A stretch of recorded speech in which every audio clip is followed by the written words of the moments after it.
E eu vi uma matéria também recente de um grupo de estudiosos, inclusive Pastore é um desses que faz parte, falando um pouco de que a Justiça do Trabalho estaria legislando e criando direitos onde a lei não instituía.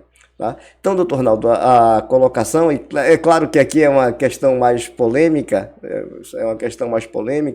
mas de que modo, dentro desse contexto atual de judicialização, porque nós temos um país que é um país onde a judicialização é muito grande, nós temos per capita um número cada vez crescente de novos processos, novas demandas. Como é que o senhor vê a atividade do Poder Judiciário e no filtro para separar o joio do trigo?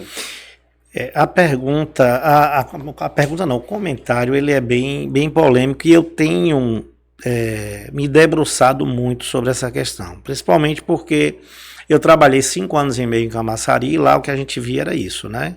Camaçari tem um volume de demandas relacionadas a acidente de trabalho muito grande, mas não só lá, em todo lugar que a gente passa tem. Eu estou em Senhor do Bonfim e lá também tem muito. Tem mineradoras, né? E mesmo que não tenha mineradoras, eu acho que também tudo agora virou moda agora pedir perícia de insalubridade, periculosidade e de doença ocupacional. E cabe ao magistrado deferir mesmo, porque só a perícia técnica é quem vai dizer. Mas tem alguns casos interessantes. Eu tive um caso interessante em Camaçari, onde na petição tinha dizendo que ele tinha HA, eu não esqueço, era HA. E aí eu li a petição, a fundamentação, e não entendi o que era HA. Eu me perguntei aqui o que é HA, estou aqui me perguntando o que é. E eu virei para a advogada e disse, doutora, o que é HA? Aí ela disse, hipertensão arterial. E ela, pela ordem, eu gostaria que fosse deferida a perícia pelo provimento, né? Já que ele tem o pedido de deferimento de gratuidade da justiça. Aí eu fui ler de novo a petição e vi que ele era ajudante de pedreiro. E não consegui enxergar como é que um ajudante de pedreiro com a hipertensão arterial com um nexo de causalidade à atividade dele. Primeiro ponto. Segundo ponto, se ele tinha, porque não basta o nexo, ele tem que ter a incapacidade. Isso. E eu não consegui também enxergar como é que ele estaria incapaz, né, com a hipertensão arterial. E indeferir a produção da... Só, doutora, eu não estou indeferindo a produção da prova. Eu estou indeferindo que ela seja feita com recursos da União. Né? Se a senhora quiser produzir, aí botei na ata que estava deferida a perícia e que indeferia que fosse com recursos da União. Então, eu acho que isso aí foi uma forma de filtrar também. Isso. Não é porque tudo tem um certo limite, né? Eu não sou médico, mas eu não consigo enxergar até hoje como é que um ajudante de pedreiro alegando hipertensão. Eu sou hipertenso. Então eu posso daqui a pouco dizer que o tribunal tem nexo de causalidade com a minha atividade, já que é estressante. Né? Então aí eu acho que é uma situação que dá para a gente controlar. Né? Mas a gente precisa ter muita cautela para não generalizar. Tem vários casos, por exemplo, lá em Bonfim mesmo, eu não tenho psiquiatra lá. E vira e volta aparece perícia de psiquiatria. Então eu tento encaixar aqui em Salvador. Muitas vezes a parte, mas eu não quero me deslocar para Salvador. Eu não tenho o que fazer. Teve um que pediu que eu determinasse para o perito ir lá. Não tem como. Como é que eu vou determinar o perito ir para lá se o valor que eu vou deferir de honorários provavelmente não vai pagar nem o deslocamento dele. O honorário da União é R$1.000. Então ele tem o deslocamento, tem hotel, tem alimentação. Então a gente precisa ter muita cautela, né? Eu acho que tem um papel importante, fundamental dos atores do processo, né? Eu lembro muito do meu sogro. Meu sogro era muito cauteloso. Ele recebia uma pessoa para falar com ele e se ele enxergasse que naquele relato ele não tinha chance ou a chance era diminuta, ele alertava para o suposto cliente, né, que estava procurando ele. Então, a gente precisa ter esses detalhes, essa atuação dos atores, para que a gente possa também não trazer um descrédito, né, no próprio ambiente jurisdicional. A gente sabe que a Justiça do Trabalho vira e volta, existem aí questões que são direcionadas para tentar diminuir um pouco a credibilidade da Justiça do Trabalho, né? E é muito difícil para a gente controlar isso, porque se você não defere uma perícia, é cerceamento de direito de defesa. Isso. Né? Por mais, agora voltando para o assunto do pensionamento. Eu defiro o pensionamento, eu estou na linha de que cabe o pensionamento, mas eu não defiro dessa forma de pagar a pensão vitalícia para o resto da vida. O que é que eu faço? Eu faço uma projeção, geralmente eu arbitro, porque senão o processo não acaba nunca, né? Ele fica ali na Secretaria da Vara até o dia que a pessoa morrer, né? Se a pessoa passar 40 anos, o processo fica ali 40 anos ali. Então o que é que eu faço? Eu tento verificar aquelas condições, o porte da empresa, a gravidade da lesão, da incapacidade, né? Faz essa previsão de expectativa de vida, e dentro disso aí eu faço um cálculo onde nesse arbitramento aí, é óbvio que se eu for somar 12, um salário mínimo, 12 meses, mais 10º multiplicado por 30 anos, vai dar uma fortuna.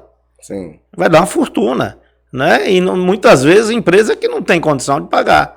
Então a própria lei diz que você tem que fazer todas essas ponderações. Sim. Então você faz toda a gravidade, vê o percentual, isso é importantíssimo que o perito diga, né?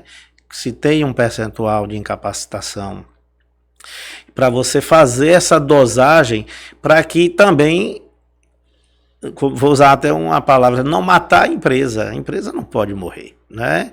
A empresa, eu não sou, o pessoal fica às vezes dizendo assim, tem juiz que é CPF ou CNPJ, não é nem CPF nem CNPJ, você está ali para aplicar o direito. Para aplicar a justiça ao caso concreto. A justiça, né? Ao caso concreto, e muitas vezes o caso acontece por fatores externos que a própria empresa não tem culpa, assim, tem culpa porque é o culpa de eleger, né? Eu tive um caso recente onde a empresa terceirizou um serviço e ela se descuidou na questão de segurança do trabalho e o empregado terceirizado faleceu por negligência da empresa terceirizada. A contratante vai responder porque ela elegeu ele contratou a empresa, né? Sim. Então, a gente tem que analisar todo o processo de uma forma que a gente tente para tentar ser mais justo possível. Mas eu entendo, e salvo engano, não é só na Justiça do Trabalho, essa questão relacionada tem a tese realmente de que se já recebe o benefício e o benefício é idêntico ao que a pessoa recebia em atividade, não caberia essa indenização civil, né? E tem o entendimento de que uma coisa não tem relação com a outra. É isso, né? Então são de natureza jurídica diferentes. Isso, eu estou na segunda linha, mas com todas essas cautelas, né, de fazer a dosagem, porque senão passa a ser vantajoso, né? E não pode ser vantajoso. A parte não pode querer. Vamos dizer que um exemplo hipotético e absurdo.